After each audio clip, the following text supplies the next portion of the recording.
കോതമംഗലത്തിന് സമീപം പാലമറ്റത്ത് ജനവാസ മേഖലയിലിറങ്ങി കാട്ടാനക്കൂട്ടം. കൃഷിയിടത്തിലിറങ്ങിയ കാട്ടാനക്കൂട്ടം നിരവധി വിളകൾ നശിപ്പിച്ചു.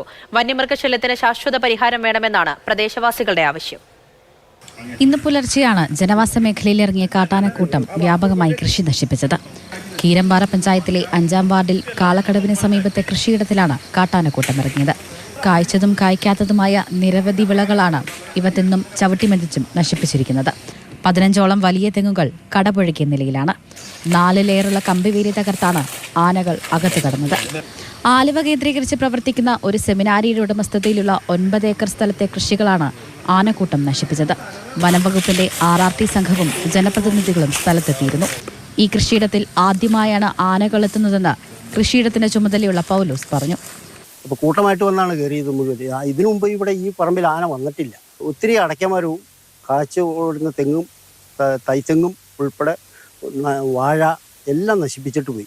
മുഴുവേലി ആ കാലൊക്കെ ചവിട്ടി ഓടിച്ച് ആണ് ഇതിൻ്റെ ഉള്ളിൽ കയറിയേക്കണേ. വന്യമൃഗശല്യം മൂലം കർഷകർ അനുഭവിക്കുന്ന ദുരിതത്തിന് ശാശ്വത പരിഹാരമുണ്ടാകാൻ സർക്കാർ ഉടൻ നടപടി സ്വീകരിക്കണമെന്ന് കീരമ്പാറ പഞ്ചായത്ത് പ്രസിഡന്റും ആവശ്യപ്പെട്ടു.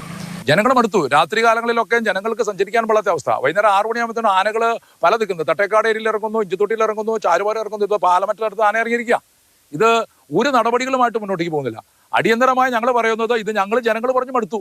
ജനങ്ങൾക്ക് ഇനി അവസാനം നിയമം തന്നെ കയ്യിലെടുക്കേണ്ട അവസ്ഥയിലേക്ക് കാര്യങ്ങൾ മാറുക. മാതൃഭൂമി ന്യൂസ്, കൊച്ചി.